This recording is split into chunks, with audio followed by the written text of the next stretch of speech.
पूरी दुनिया के लिए कयामत की रात थी। अमेरिका के राष्ट्रपति डोनाल्ड ट्रंप ने कहा था कि आज की रात ईरान की सभ्यता खत्म हो जाएगी और फिर कभी नहीं लौटेगी। हर एक घड़ी आज कयामत की घड़ी थी। ये रात बहुत आले मोहम्मद पे कड़ी थी।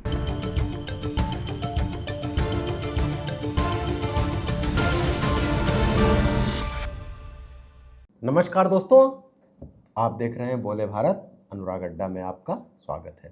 7 अप्रैल की रात ईरान के लिए कयामत की रात थी। ईरान के लिए क्या, पूरी दुनिया के लिए कयामत की रात थी। अमेरिका के राष्ट्रपति डोनाल्ड ट्रंप ने कहा था कि आज की रात ईरान की सभ्यता खत्म हो जाएगी और फिर कभी नहीं लौटेगी। इसके बाद पूरी दुनिया में ये डर था कि अमेरिका क्या ईरान के ऊपर परमाणु हमले का इस्तेमाल कर सकता है, क्या कोई और भीषण रासायनिक या कुछ इस तरह का हमला कर सकता है। पूरी दुनिया की राजनीति में खलबली मच गई थी। ईरान की सभ्यता को ख़त्म करने की बात डोनाल्ड ट्रंप ने कही थी। इस्लामिक होने से पहले भी ईरान की सभ्यता दुनिया की सबसे प्राचीनतम सभ्यताओं में से एक है। ईरान आर्यों का देश रहा है और उसकी सभ्यता तो न जाने कितनी पुरानी है। ट्रंप का झगड़ा तो शिया इस्लामिक रिजीम से है, लेकिन ईरान की सभ्यता की बात खत्म कहने पर पूरी दुनिया कांप गई। ईरान में भी इसको लेकर प्रतिक्रियाएं शुरू हुई। लोगों ने मानव श्रृंखलाएं बनानी शुरू की। लोग पुलों के इर्द गिर्द, उनके परमाणु संयंत्रों के इर्द गिर्द खबरें आ रही थी कि वहाँ लोग मानव श्रृंखलाएं बनाकर यानी हाथ से हाथ जोड़कर खड़े हो गए थे। ईरान शिया इस्लामिक देश है। करबला की लड़ाई का वहाँ बहुत महत्व है और पाकिस्तान के एक मशहूर शायर फैज़ अहमद फैज़ ने एक मरसियाए इमाम लिखा है। मतलब इमाम के करबला में शहीद होने पर उन्हें जो श्रद्धांजलि जैसी जो कविता लिखी गई थी, उसकी एक लाइन है कि हर एक घड़ी आज कयामत की घड़ी थी। ये रात बहुत आले मोहम्मद पे कड़ी थी। ईरान के लिए भी एक ऐसी ही कड़ी रात थी, लेकिन पूरी दुनिया की नज़र जब इसी बीच थी, तभी पाकिस्तान के प्रधानमंत्री शहबाज शरीफ का एक ट्वीट आता है और वो उसमें ये लिखते हैं कि वो कोशिश कर रहे हैं ईरान और अमेरिका के बीच मध्यस्थता की, कि दोनों के बीच सीज फायर हो जाए। और फिर अगले दिन सुबह अमेरिका की तरफ से डोनाल्ड ट्रंप का ट्वीट आता है और लगभग वैसा ही होता है जैसा शहबाज शरीफ के ट्वीट में लिखा हुआ रहता है। और उसमें कुछ बातों के आधार पर दोनों देश सीज फायर के लिए यानी युद्ध विराम के लिए राजी हो जाते हैं। फिलहाल दोनों देशों के बीच 15 दिनों के लिए, अगले 2 हफ्तों के लिए युद्ध विराम हो गया है। और जो मुख्य शर्त अमेरिका की थी वो ये थी कि हॉर्मुज़ स्ट्रेट को खोल दिया जाए, उससे जहाज़ों का आवागमन शुरू कर दिया जाए। ईरान इस बात के लिए राजी हो गया है और भी बहुत सारी बातें हैं, लेकिन मुख्य बिंदु यही था, क्योंकि हॉर्मुज़ स्ट्रेट के बंद होने ने पूरी दुनिया में बड़ा तेल संकट स्थापित कर दिया था। इस पर चर्चा करते हैं कि ईरान पर जो ये कयामत की रात थी वो टली कैसे। क्या कुछ अमेरिका वैसा करने वाला था, नागासाकी या हिरोशिमा जैसा, जिसकी आज हम कहानियां सुनते हैं, या ये महज एक धमकी थी। पाकिस्तान की इसमें क्या भूमिका थी।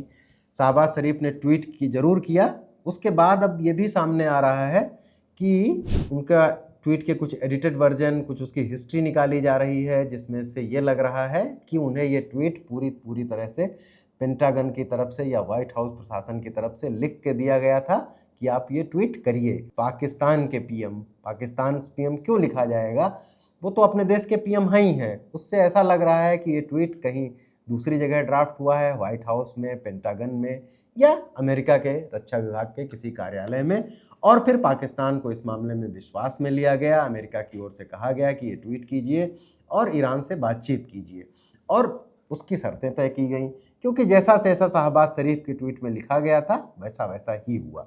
यानी कि अमेरिका ने पाकिस्तान के सहारे एक सेफ पैसेज तलाशा।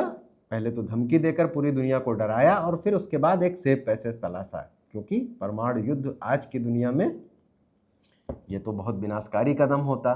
इसके बाद डोनाल्ड ट्रंप ने जो ट्वीट किया, उसमें उन्होंने पाकिस्तान के प्रधानमंत्री शहबाज शरीफ के साथ वहाँ के फील्ड मार्शल, जो कि वहाँ के सेना प्रमुख भी हैं, आसिम मुनीर का भी जिक्र किया और कहा कि उन दोनों के बीच बातचीत के बाद ईरान इस बात के लिए राजी हो गया है कि वो हॉर्मुज़ स्ट्रेट जो है खोल देगा। ईरान के भी विदेश मंत्री ने कहा कि कुछ बातों के लिए 2 हफ्तों के लिए हम राजी हो गए हैं, और उन्होंने बहुत सारी शर्तें रखी हैं कि ईरान पर लगे हुए प्रतिबंध हटाए जाएं, यूएन काउंसिल में जो उस पर प्रतिबंध लगाए गए थे वो हटाए जाएं, और वगैरह वगैरह की तमाम बातें। यानी 2 हफ्तों के लिए युद्ध थम गया है। और माना यह जा रहा है कि IRGC जो ईरान के रिवोल्यूशनरी गार्ड्स वाली सेना है, उसके फील्ड मार्शल्स तक ये संदेश 1-2 दिन में अगर पहुंच जाएगा तो फिर ईरान की तरफ से कोई हमले नहीं होंगे। अमेरिका ने तो इसको कह ही दिया है कि फिलहाल उसने अपनी तरफ से ये हमले रोक दिए हैं।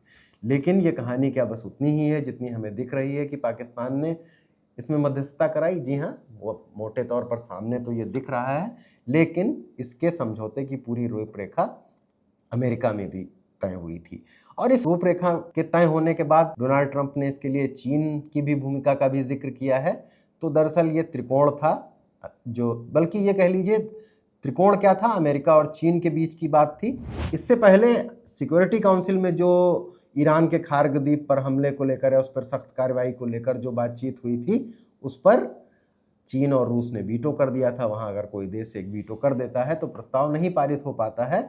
लेकिन फिर चीन इस मामले में थोड़ा सा उसने अपने बैकडोर से कुछ चैनल्स का इस्तेमाल करके अमेरिका से बातचीत की, और शायद उसी बातचीत में यह तय हुआ कि इसका रास्ता कैसे निकाला जाए, क्योंकि ईरान फिलहाल की अमेरिका की शर्तों पर झुकने को राजी नहीं था। यहाँ तक कि लोग परमाणु हमले जैसी चीज झेलने के लिए भी राजी थे, और वहाँ सड़कों पर जिस कदर भीड़ उमड़ी थी, लोग ह्यूमन चेन बना के खड़े हो रहे थे। ये माना जा रहा था कि अमेरिका की तरफ से कोई बड़ा हमला होगा और उसका मुकाबला करने के लिए इस तरह का समर्थन वहाँ पर जुट रहा था। चीन का इसमें भूमिका इसलिए थी कि हॉर्मुज स्ट्रेट बंद होने से पूरी दुनिया में तो तेल संकट था, लेकिन ईरान चीन के जहाज़ों को तो आने दे रहा था। फिर ईरान की इसमें क्या दिलचस्पी थी? ईरान दरअसल अब इस बात से थोड़ा सा डर रहा था, क्योंकि अमेरिका ने खार्ग द्वीप, जो कि ईरान का मुख्य तेल भंडार है, वहां पर हमले बहुत अधिक बढ़ा दिए थे। और उन हमलों के बढ़ने से हो ये रहा था कि ईरान का खुद का तेल उत्पादन बहुत प्रभावित हो रहा था, और ईरान चीन के लिए बहुत बड़ा तेल सप्लायर है। ईरान चीन को ये चिंता भी सताने लगी थी कि अगर कहीं ये युद्ध बहुत विनाशक हुआ, जो है मदर्स ऑफ ऑल बम या परमाणु बम जैसे हथियारों का इस्तेमाल हुआ, क्योंकि B5 बम वर्षक जिनको जो कि न्यूक्लियर वारहेड्स ले जाने के लिए माने जाते हैं, वो वहाँ मिडिल ईस्ट के आसमान में मंडराते हुए देखे गए थे। फिर चीन ने सिक्योरिटी काउंसिल में तो दूसरी तरह की बात की, लेकिन बैकडोर से उसने अमेरिका को एक इस तरह का प्रस्ताव दिया कि कुछ दिनों के सीज फायर की बात की जाए, और इस सीज फायर में किरदार बनाया गया पाकिस्तान के प्रधानमंत्री शाहबाज शरीफ को। पाकिस्तान के अपने भी डर थे युद्ध में, ईरान का पड़ोसी देश है। अगर मान लीजिए युद्ध बहुत भीषण होता तो वहाँ पर शरणार्थियों का थोड़ा दबाव बढ़ सकता था, और पाकिस्तान की हालत वैसे भी ख़राब है। पाकिस्तानी रुपए में वहाँ तेल 500 तक के आसपास पहुँच गया है। कॉलेज, स्कूल, यूनिवर्सिटीज़ 3-3, 4-4 दिन चलाने पड़ रहे हैं, और युद्ध की विवशता पाकिस्तान की मुसीबत बढ़ाती तो है ही। इससे भी पाकिस्तान के अपने इंटरेस्ट थे ही, लेकिन सामरिक तौर पर यह अमेरिका ही तय कर रहा था कि वो कैसे इस युद्ध में सीज फायर का रास्ता तलाशे और ईरान के नेतृत्व को ये मनाए कि फिलहाल के सीज फायर कर लिया जाए। मुख्य बिंदु यही था कि हॉर्मुज स्ट्रेट खुल जाए। ईरान ने ये बात मान ली, और उसने बहुत सारी शर्तें रख ली अभी के लिए, भविष्य के लिए। मतलब उसने कहा कि हम खोल तो देंगे 14 दिन के लिए, लेकिन इस पर नियंत्रण हमारा ही बना रहेगा। इस तरह की कोई बात नहीं होगी कि इंटरनेशनल एजेंसी इसको चलाए, और हमारे ऊपर जो प्रतिबंध लगाए गए हैं वो भी हटाए जाएं। यानी उसने भविष्य की शर्तें भी रखी हैं। अब ये शर्तें आगे कितना चलेंगी ये देखने वाली ही बात होगी, लेकिन इससे कम से कम फिलहाल 14 दिनों के लिए अब ये माना जा रहा है कि 14 दिनों का युद्ध विराम एक रास्ता जरूर देगा। चीन के भी अब इंटरेस्ट इस बात में है कि वो युद्ध को नहीं चाहता है कि ज़्यादा लंबा खींचे, क्योंकि डोनाल्ड ट्रंप जिस तरह के रुख का प्रदर्शन कर रहे हैं और जिस तरह का व्यक्तित्व उनका माना जाता है, उससे लगता है कि वो कुछ भी कर सकते हैं। अब आते हैं भारत की बात पर। क्या भारत को इस बात से कोई झटका लगा है कि अमेरिका और ईरान के बीच चलने वाले इतनी बड़े युद्ध के बीच में पाकिस्तान मध्यस्थ जैसा बनकर उभरा है? हाँ, जाहिर सी बात है कि जो सार्वजनिक सूचनाएं आ रही हैं और जो मीडिया की हेडलाइंस बन रही हैं वो ऐसी ही हैं, लेकिन जैसा कि हमने पहले ही चर्चा की कि पाकिस्तान की उसमें भूमिका सिर्फ पेंटागन के निर्देशों तक ही का पालन करने तक ही शायद सीमित थी, और अमेरिका ने ये ज़रूर किया कि हाँ, उसने पाकिस्तान को एक किरदार ज़रूर समझा। ये महत्वपूर्ण बात है जो कि हमारी डिप्लोमेसी के लिए थोड़ा झटका हो सकती है, कि वो किरदार समझा जिसके माध्यम से उसने इस एक पूरे युद्ध विराम की रूपरेखा बनाई। हाँ, एक और बात यह है कि अगर अमेरिका और पाकिस्तान फिर से उस तरह से जुड़ते हैं तो चाबहार एयरपोर्ट पर जो भारत ने बहुत सारा इन्वेस्टमेंट किया है उसका आगे क्या स्थिति होगी, इसे देखेंगे। लेकिन फिलहाल ये युद्ध जो ये टला, जो पूरी रात जो क़यामत की रात थी, उसे वो कैसा टाला गया, यानी डोनाल्ड ट्रंप धमकी देने के बाद पूरी तरह से इस प्रक्रिया में लगे हुए थे कि युद्ध को कैसे रोका जाए, और ईरान की पूरी सभ्यता उसमें बड़े सारे मीम्स वगैरह वायरल होने हो लगे उनकी धमकी के बाद, जब उन्होंने कहा ईरान की पूरी सभ्यता को नष्ट कर देंगे।